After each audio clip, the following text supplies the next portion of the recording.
Terima kasih juga atas kehadirannya Dekan FKG Unpad, Dr. Gigi Arifin yang sudah hadir di sini, adik-adik mahasiswa dari berbagai strata, dari S1, saya lihat S1, S2, S3 lengkap ya, Alhamdulillah. Sebetulnya hari ini saya agak kurang sehat, agak panas dari semalam, tapi memang ternyata hadirnya itu memang banyak yang hadir, jadi tambah semangat ya. Ini agak keringetan juga, mohon maaf. Semoga abis ini baru PCR ya, semoga tidak ada apa-apa. Oke, ini saya mohon maaf kalau tidak menyebutkan satu persatu. Di sini juga ada staf dari FKG tetangga ya, dari Injani, dari Maranatha, dari Medan, dari USU ada, saya lihat di Jatuh. Mohon maaf Prof, Dok. Mohon izin saya menyampaikan beberapa perjalanan, mungkin ya, perjalanan akademik terkait dental hipnosis ini. Terima kasih juga atas kesempatannya Bapak Dekan Sekolah Pasar Cendana beserta jajarannya atas kesempatan diberikan kepada saya mewakili tim hipnosis Unpad. Izin share screen ya, sebentar. Oke. Ya, sudah terlihat ya Dedek?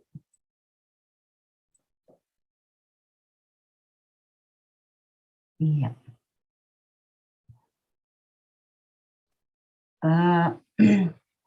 Siang hari ini kita akan bersama-sama sharing ya. Kami sharing dan berdiskusi mengenai inovasi transdisiplin dental hipnosis terhadap kualitas pelayanan kesehatan gigi dan mulut di Indonesia.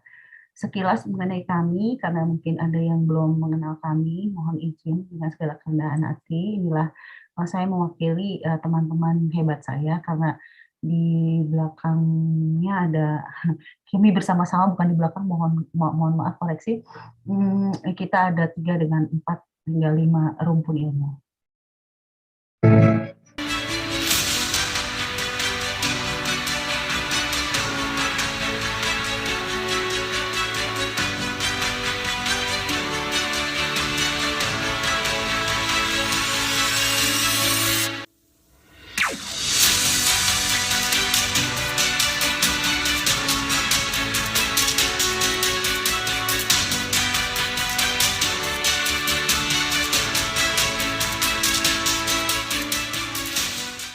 Kolaborasi keilmuan dimulai tahun 2007 sebagai sahabat diskusi kritis keilmuan di Universitas Pajajaran.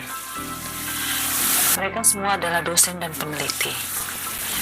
Ada Radian Ekawati, seorang linguis dari Prodi Sastra Jerman yang menjadi narahubung pertama dari pertemuan kolaborasi lintas keilmuan ini. Saat itu Gilang Yubiliana, seorang dokter gigi, mempunyai mimpi ingin mengkuantitatifkan proses dental hipnosis yang juga merupakan rencana riset program doktornya. Gilang Yubiliana bertemu dengan Nani Damayanti tahun 2011. Ia seorang linguis dari Prodi Sastra Indonesia Unpad, lulusan program doktor Universiti Kebangsaan Malaysia. Nani berhasil menemukan pola pragmatik pada terapi dental hipnosis ketika Gilang Yubiliana menempuh riset program doktor 2016. Pada tahun 2014, Gilang Yubiliana bertemu dengan Andre, seorang fisikawan yang sedang studi S3 di Prancis. Melalui dunia maya berdiskusi terkait proses dental hipnosis dalam perspektif fisikawan. Selanjutnya Gilang dipertemukan dengan Aulia melalui Jimmy tahun 2015. Aulia seorang medikal psikologi pertama di Indonesia, lulusan program doktor University of Amsterdam. Debut pertama di panggung akademik pada tahun 2016 dengan terselenggarakannya 5 cabang ilmu bahas hipnosis secara ilmiah di Balai Sawala, Kapus Unpad, Jatinangor. Proses panjang bersama-sama menghasilkan terpublikasikannya beberapa artikel baik nasional maupun internasional. menjadi pembicara di skala internasional dan beberapa produk area hipnosis, khususnya dental hipnosis, yang telah terdaftar di Hak Kekayaan Intelektual Republik Indonesia dengan nilai kebaruan pertama di Indonesia. Melalui riset program Dr. Gilang Yudhimana juga menghasilkan model yang menjadi acuan awal pengembangan riset kolaborasi ini, seperti uji kuantitatif respon biofeedback otak terhadap proses hipnosis. Kedua, karakterisasi suara yang dapat menginduksi kondisi hipnosis. Yang ketiga, merancang sistem instrumentasi pemantau atau penginduksi hipnosis. Riset ini kemudian didukung oleh UNPAD melalui dana hibah internal UNPAD sejak tahun 2019. Slogan mereka, kami mencari ilmu, ilmu menemukan kami, dan kami dipertemukan. Karena kami tak mampu kalau menguasai segalanya. Era rivalitas sudah berlalu. Kami harus banyak belajar untuk rendah hati, untuk saling berkolaborasi. Unpad ngahiji, unpad kahiji. Outline presentasi kita siang hari ini, paparan Gilang lebih menitik beratkan kepada kolaborasi keilmuan untuk dapat menjawab permasalahan dari bidang kedokteran gigi.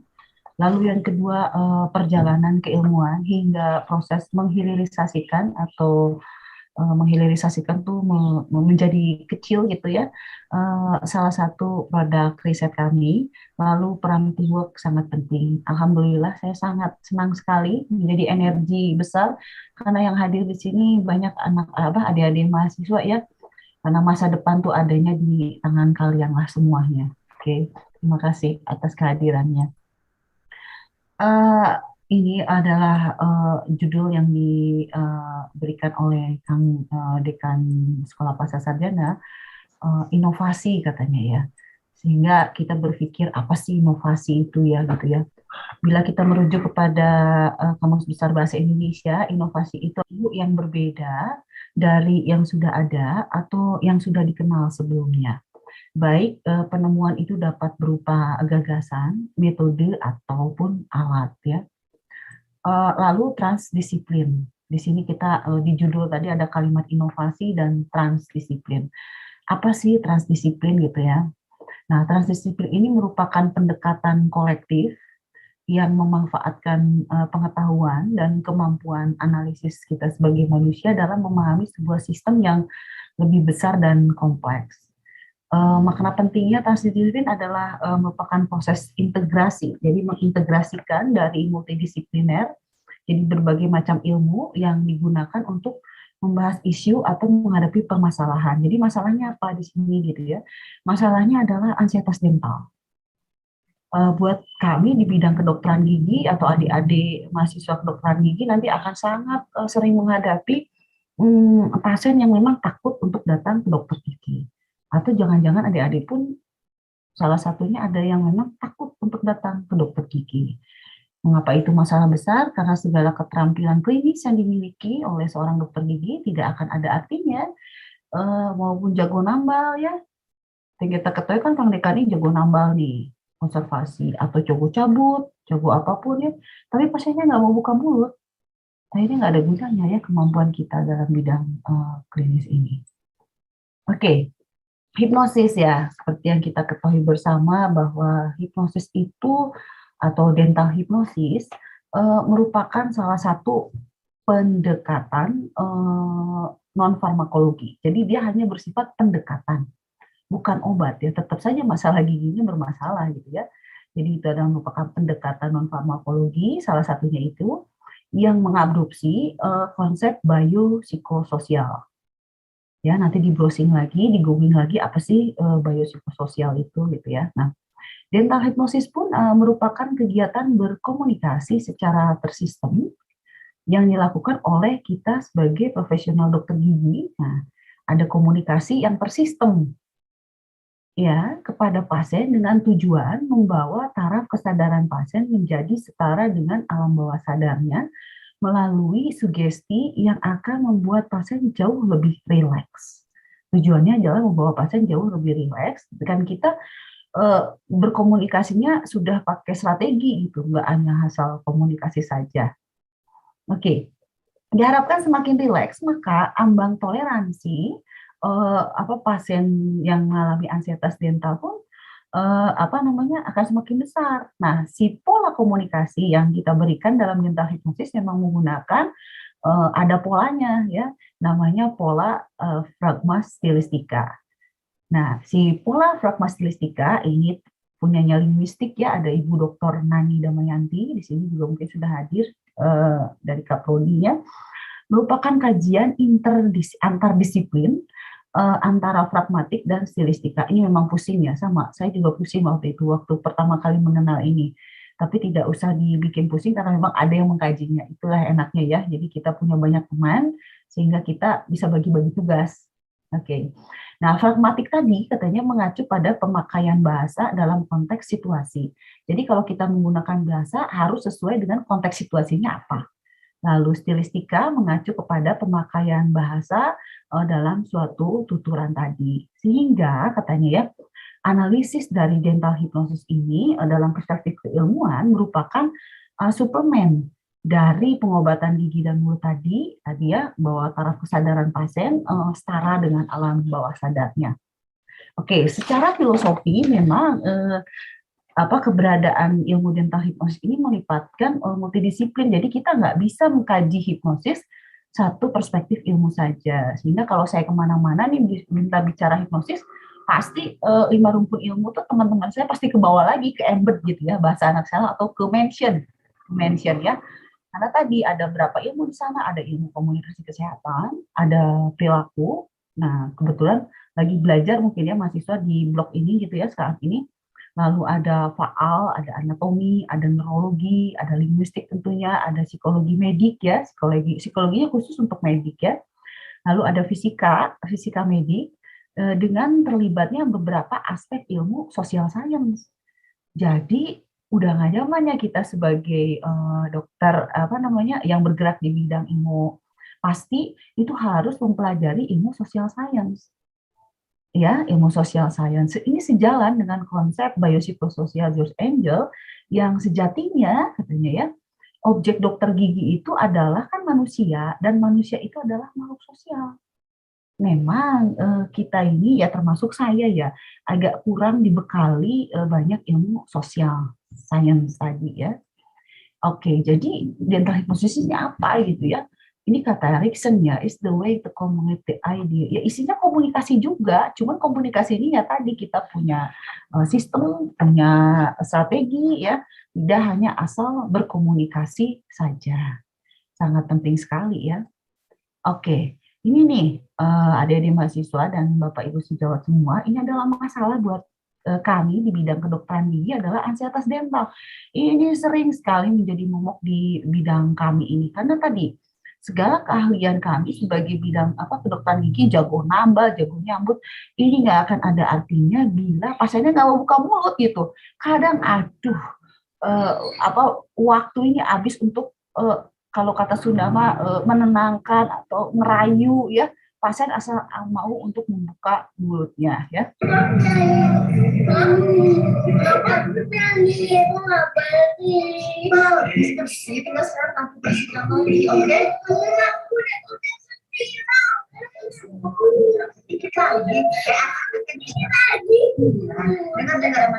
Nanti disuruh mama kamar nanti.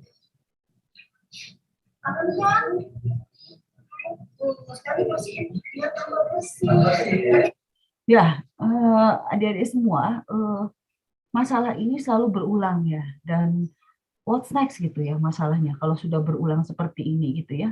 Akhirnya kita juga harus mencari solusi. Solusi itu didapatkan dari tadi ya, kita berdiskusi melalui lintas keilmuan, karena ketakutan dalam bidang kedokteran gigi atau ansietas dental ini akan sangat menyulitkan kita sebagai dokter gigi, juga akan memberikan dampak jangka panjang tentunya kepada pasien ya. Karena gigi yang sakit tadi bila tidak tuntas ditangani seperti tayangan yang tadi ini, akan mengganggu perawatan yang akan diberikan dan kecenderungan pasien untuk menghindari perawatan, lalu tidak terkontrolnya kesehatan gigi dan mulut ya. Salah satu studi epidemiologi menyatakan bahwa terdapat hubungannya antara kecemasan dental ini dengan status kesehatan gigi dan mulut. Jadi seseorang dengan kecemasan dental cenderung memiliki kesehatan gigi dan mulut yang buruk ya dari seseorang yang tidak memiliki ansietas dental tentunya. At least ketika saya masuk sekolah S3 tadi, yang pertama saya buat di bawah arahan promotor dan kopromotor timnya almarhum Prof. Eki Surya Sumantri, itu membuat yang namanya fishbone ya. Adik-adik mahasiswa mungkin apaan nih dok katanya ya, barang apaan ini. Jadi ini tuh seperti peta jalan ya, peta pemikiran atau mind map gitu ya. Kita nih mau ngapain gitu ya dengan riset ini. Pasti kalau ngeriset ini pasti akan kita berusaha untuk menjawab suatu masalah ya. Kalau bisa dijawab ya untuk apa diriset ya. Saya juga sama ya, ketika awal-awal saya S2-nya saya adalah lebih mendalami ilmu perilaku ya. S3 saya langsung perilakunya how to apply the behavior pada pasien di ruang praktek tentunya melalui pendekatan biopsikososial tadi. Jadi ketika akan meriset, kalau memang kita sudah bisa tebak hasilnya, buat apa diriset, kata kopromotor saya dulu, itu almarhum Prof. Eki. Lalu apa yang harus saya kerjakan gitu dengan pikiran yang begitu banyak di pikiran saya waktu itu, akhirnya saya harus membuat yang namanya fishbone ini. Nah, dari masalah, lalu metode, lalu kita mengkaitkan dengan berbagai macam teori. Ini ujungnya ini di prototipe virtual reality untuk menangani ansietas dental, ini ujungnya. Apa virtual reality nanti kita bahas di beberapa slide ke depan. Nah, masalahnya adalah pasti ansietas dental, lalu di situ ada faktor komunikasi dokter gigi dan pasien. Ini datanya sudah banyak ya. Ada yang bilang dokter gigi dalam hal ini nggak bisa bicara lah gitu ya. Sehingga kita juga menelaah lebih dalam, ada apa dengan komunikasi dokter gigi dan pasien ini atau dokter dengan pasien ini gitu yang berujung pada masalah tindakan misalnya pasien komplain ya atau tidak merasa tidak terpuaskan dengan pelayanan kita, padahal jelas-jelas kalau komunikasi kita tidak baik ya pasien ini kan membeli jasa kita ya, akhirnya pasiennya pindah gitu ke tetangga sebelah atau ke dokter gigi tetangga yang lain. Lalu kita pun perlu metode untuk mengkaji ini, metodenya ada kuantitatif maupun kualitatif dan mix metode ya. Nah, ada dasar-dasar teori yang harus dikaji di arana ini. Salah satunya tadi ada linguistik, ada komunikasi medik, ada psikologi kesehatan, sehingga ada fisika medik karena ujungnya nanti di alat dan informatika ya. Informatika. Di Unpad sendiri sudah ada prodi atau fakultas informatika ini. Oke, ketika riset S3, riset ini bergerak di 2 fase. Jadi fase pertama kita menyiapkan tools yang akan kita pakai. Jadi risetnya kan ingin membandingkan pasien yang dihipnosis dengan pasien yang disedasi inhalasi sadar, lebih efektif mana sih menurunkan ansietas dental gitu. Nah, si ansietas dental tadi diukur melalui air liur ya dengan kortisol. Nah, jadi ini adalah fase yang pertama, kita siapkan dulu. Lalu kita melakukan kalibrasi, saya dan yang satu lagi dokter gigi dengan kemampuan mental hipnosis. Mengapa gitu? Karena yang harus melakukan intervensi ini bukan hanya saya. Jadi dalam riset itu ada sebuah prinsip yang namanya prinsip saintifik ya. Dia itu harus repeatable. Artinya kalau misalnya saya melakukan hipnosis pada pasien, ternyata pasien itu turun ansietasnya dengan biomarker,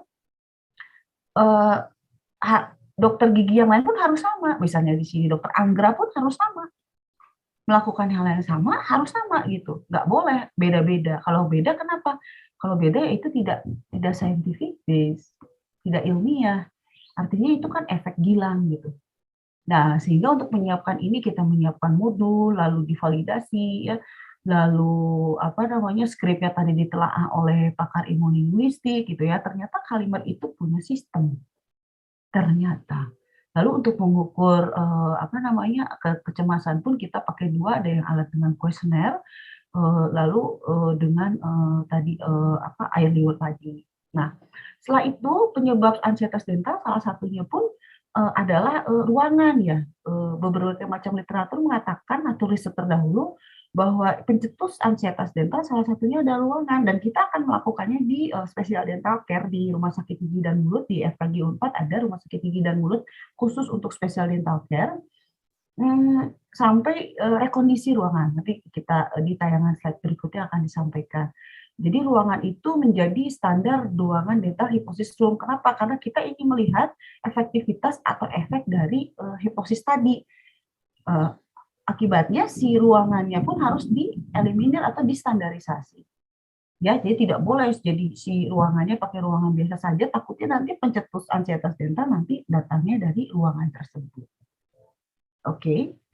Nah, setelah itu fase kedua kita ambil tuh air liurnya sebelum dan sesudah. Yang satu grup kita lakukan dental hipnosis dengan saya dan satu lagi sejawat, lalu satu lagi dengan sedasi inhalasi sadar, lalu kita lakukan pengukuran di akhir dan diukurlah kualitas hidupnya. Memang pada hasilnya, ini adalah teknik kanonisasi untuk membuat bahwa bagian dari scientific base tadi.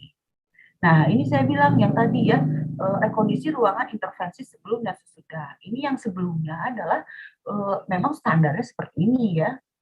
Nah, ini bisa diadopsi juga oleh adik-adik ya, adik-adik mahasiswa dan Bapak Ibu sejawat, bahwa yang menyebabkan ansietas dental itu bukan hanya bad manner dari, maaf ya, kayak front office kita atau dokter giginya tidak bisa berbicara. Salah satunya adalah ruangan kita juga gitu ya. Dari warna dindingnya ya. Biasanya harusnya warnanya broken white atau warna kayu, itu lebih menenangkan. Lalu menempelkan beberapa speaker, kita menempelkan speaker ada 4 untuk membawa pasien lebih cepat rileks ke alam bawah sadarnya. Tapi menyimpan speaker pun ternyata ada pattern-nya, ada caranya, ada polanya ya. Ya asal menyimpan speaker ternyata. Bila ada yang mau nanti membaca artikelnya, kajian scientific base-nya ada di saya ya, dengan senang hati akan saya berikan. Jadi penempatan speaker, lalu monitor buat visa spiral, atau ketika menghipnosis kan sudah menggunakan visa spiral untuk membawa pasien ke alam bawah sadar agar lebih cepat ya. Ini sangat signifikan perbedaannya. Termasuk lalu lintas alat ya. Kalau di bidang kedokteran gigi ini disebut dengan ergonomic system ya. Jadi si lalu lintas alat-alat kita itu bukan di depan tapi lebih di belakang pasiennya. Oke. Ya.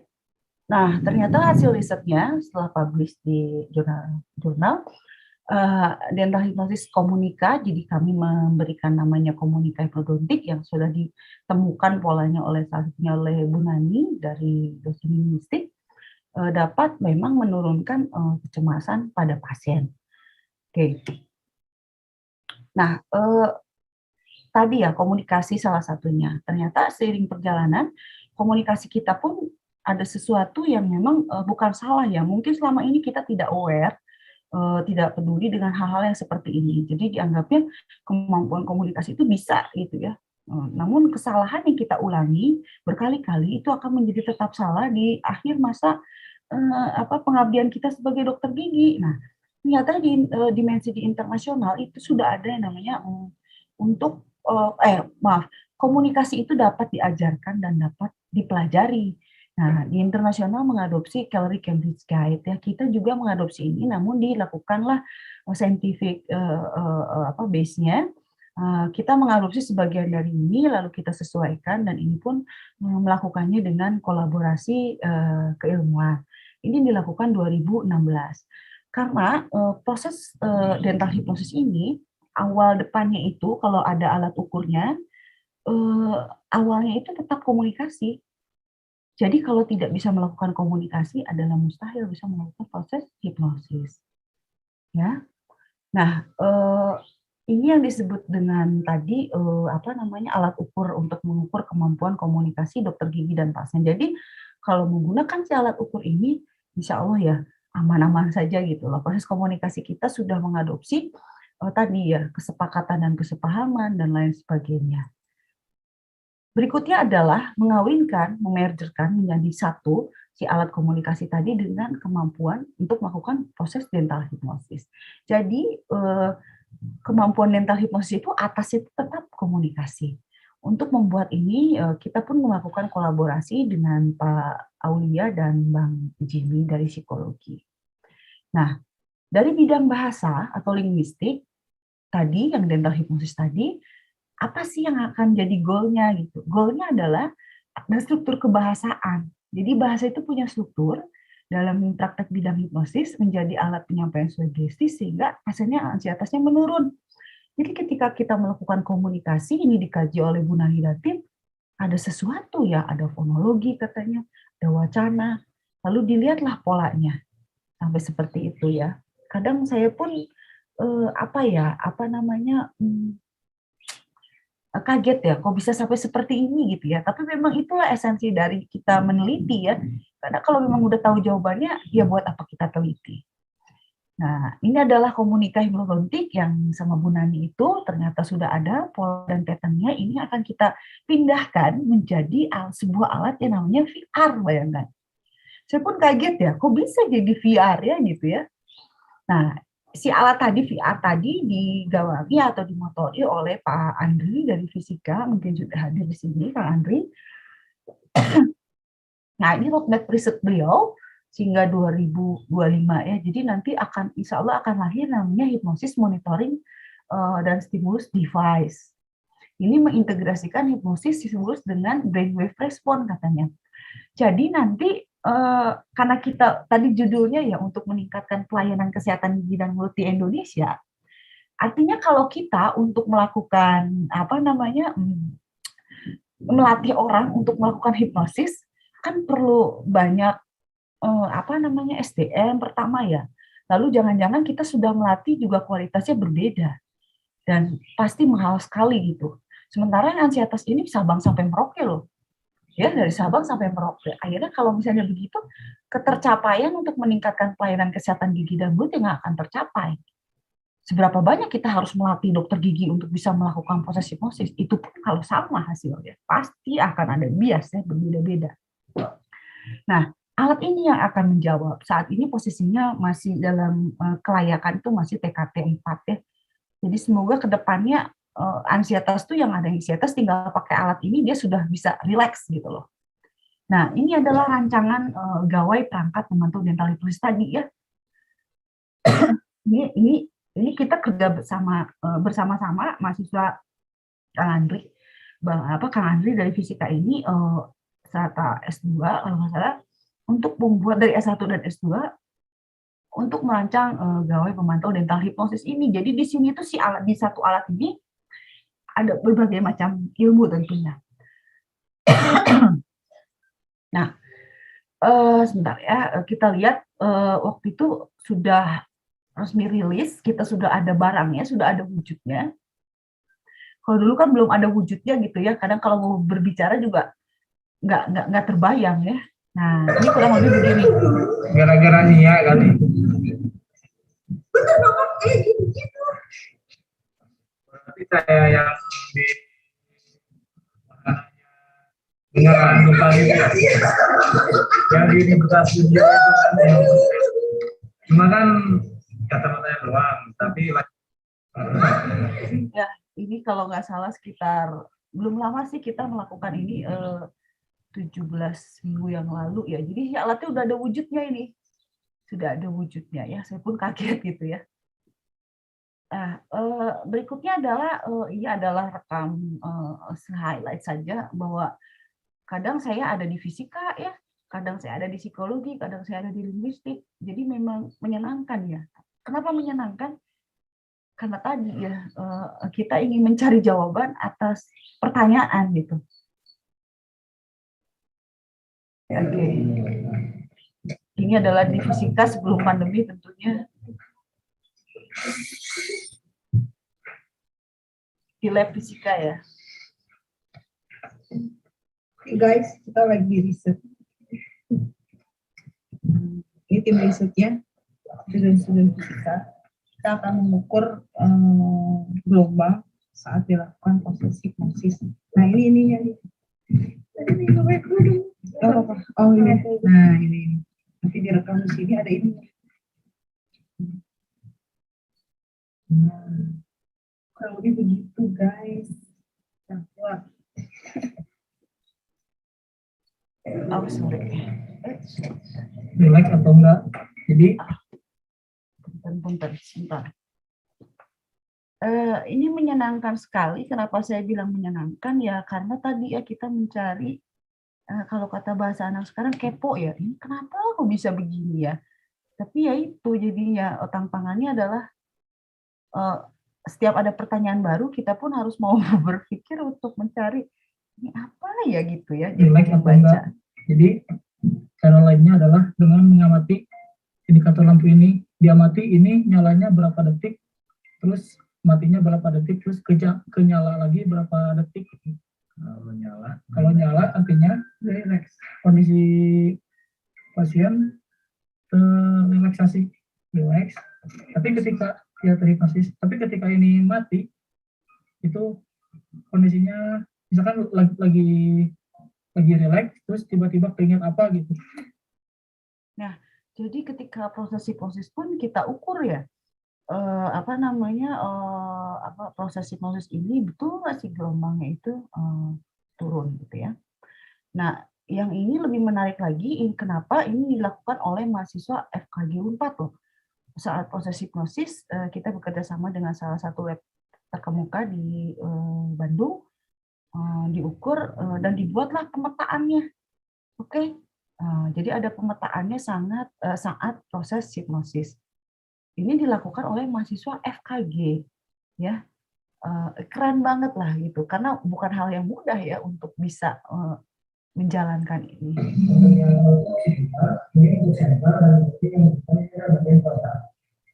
Pada bagian kota ini terlihat bahwa di sini perekonomiannya perekonomiannya tidak muncul signifikan.